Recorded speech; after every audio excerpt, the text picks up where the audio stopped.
अमीर और गरीब के बीच ध्यान से बढ़ती सुनो। दूरी एक गंभीर और बड़े पैमाने की समस्या है।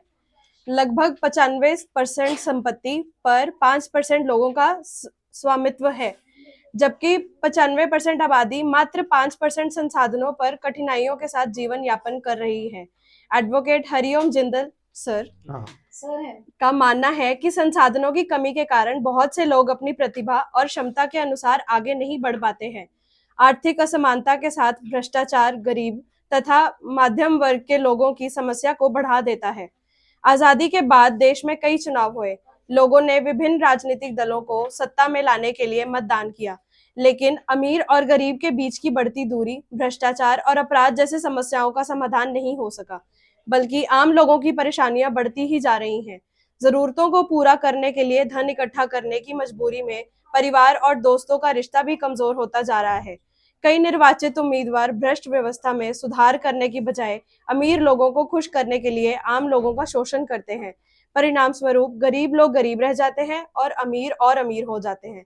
ईश्वर की कृपा से लुधियाना में रहने वाले एडवोकेट हरिओम जिंदल ने गरीबी, असमानता, अपराध, भ्रष्टाचार और अन्य सामाजिक समस्याओं के समाधान के लिए रिस्टोरिंग द बैलेंस, संतुलित समाज की बहाली पुस्तक लिखी है।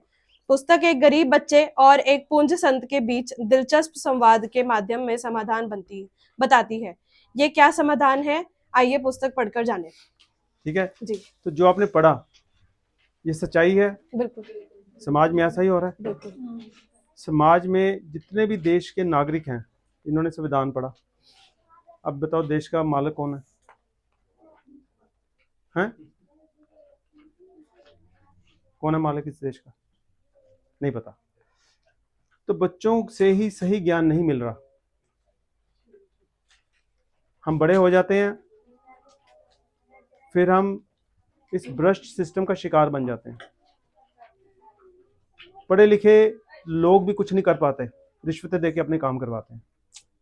और पढ़े लिखे लोग ही सरकारी पदों पर बैठ कर रिश्वत ले रहे हैं। ये क्यों हो रहा है? ये देश आज़ाद हुआ अंग्रेजों से किस लिए आज़ाद हुआ था? कि हमारे भारत की अपनी सरकार होगी, भारत के लोगों की सरकार होगी, भारत के लोग भारत के लोगों का ध्यान रखेंगे। तो भारत के लोग ने ही भारत के लोगों का शोषण करना शुरू कर दिया। मेरी गरीबी, अब मान लो कि हर रोज ही हम उदाहरणें देखते हैं मेरी गरीबी की। एक बच्चा माँ बाप के साथ साइकिल पे स्कूल आ रहा है, कोई स्कूटर पे आ रहा है, कोई मोटरसाइकिल पे आ रहा है, एक बड़ी गाड़ी में आ रहा है। तो बच्चों को कैसा महसूस होता है कि हमारे बाप के पास गाड़ी क्यों नहीं है? होता है महसूस? बच्चे घूमने जाते हैं बड़े बड़े शहरों में, बड़े बड़े देशों में। जो गरीब का बच्चा वो तो नहीं घूमने जा पाता। वही तो बच्चा है, उसका भी अरमान है, उसका भी दिल करता है।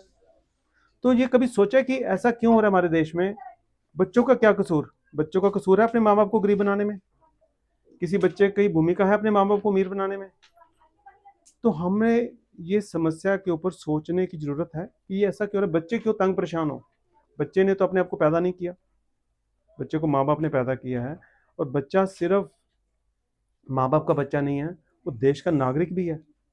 देश को नागरिक होने के नाते कानून तो सारे पालन करने पड़ेंगे। कानून का पालन नहीं करोगे तो जेल। पर देशवासी होने के नाते मिलेगा क्या आपको? वो ठनठना। आपके अधिकार कहाँ गए? देश नागरिक होने के नाते आपकी हैसियत क्या बनती है, आपको पता है कुछ?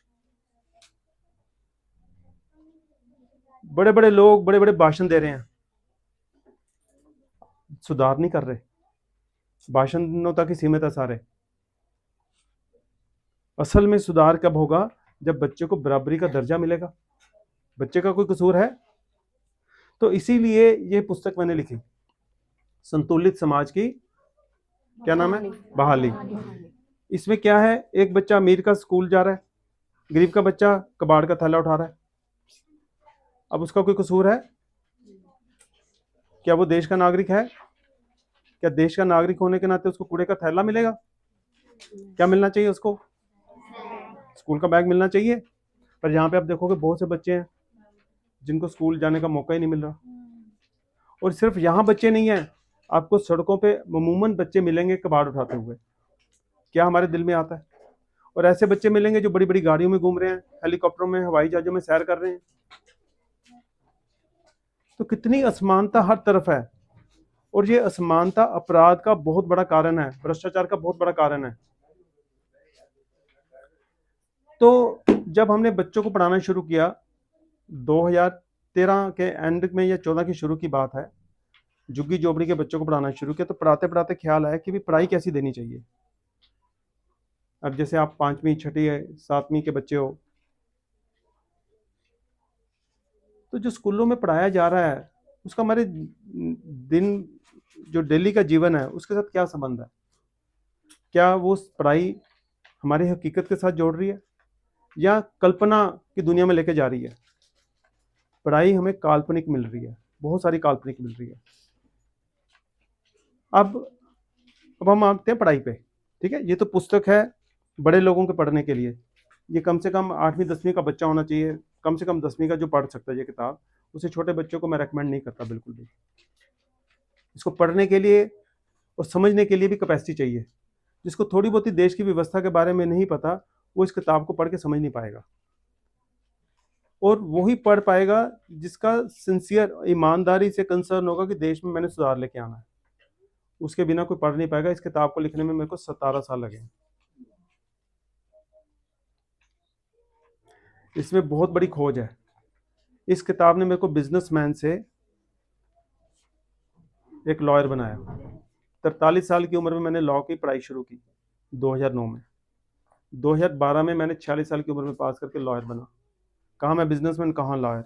दोनों की मानसिकता में जमीन और आसमान का फर्क होता है। एज ए बिजनेसमैन आपकी मानसिकता कुछ और है, एज ए लॉयर बिल्कुल डिफरेंट है, बिल्कुल कंट्रास्ट।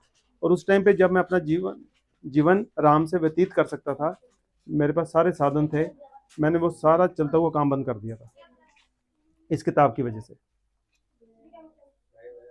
आइडिया ये था कि किताब अधूरी ना रह जाए।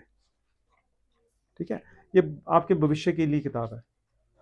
अभी आप छोटे हो, शायद नहीं पढ़ पाओगे, ना समझ पाओगे, पर एक दिन जब बड़े हो जाओगे तो आपको इस किताब के बारे में पता चलेगा, फिर आप पढ़ पाओगे।